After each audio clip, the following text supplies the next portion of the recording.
47 past the hour this morning in Haiti, the crisis spiraling out of control. Violence is everywhere in the capital as there is essentially no government in Haiti right now. Yesterday, over 30 Americans were evacuated on a U.S. State Department charter flight. The U.S. says that 5.5 million Haitians are in need of immediate humanitarian aid. The UN says 1.4 million Haitians are on the verge of famine.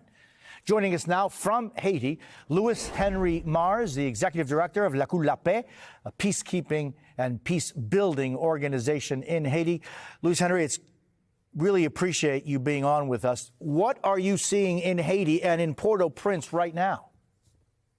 Well, right now, there's an offensive that the gangs have made this morning on the suburbs of Port-au-Prince, up in the hills of Kinskov.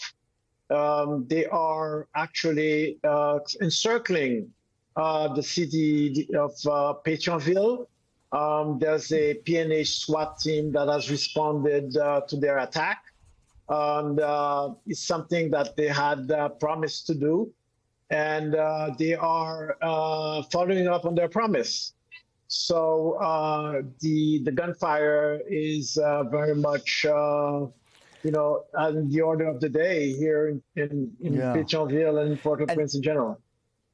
And Louis Henry, something that changed recently is that these gangs that have been there for decades established an alliance. What is that alliance? How fragile is it?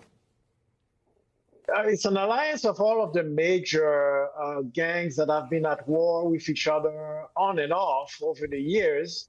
And they've come to a realization that they needed to prepare for the incoming intervention that has been in the air for a little over a year. So they said, well, we're gonna act on our own and be proactive and anticipate this coming intervention. It is a fragile alliance. There's a couple of those gangs that have already started fighting each other again. But the core group is together until further notice, until they have achieved their goals. Last year you wrote an article in which you really, in a way, kind of predicted much of what's going on now. Among the things you wrote back then, you said, quote, confronting gangs with military force will not work without also supporting Haitians seeking to break the cycle of violence and establish true democracy and stability. How can that happen when you have so much violence by so many gangs that have been fed by the political class? Well, first of all, you have to have a force that is confronting the gangs. There will not be.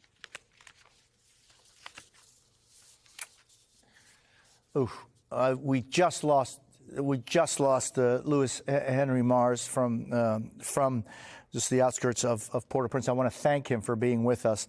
And if you get a chance, you should look up that article. It's really kind of forecasting what the problems are going forward in a country that has been, in a sense, there had been an alliance of sorts between different gangs and different political institutions.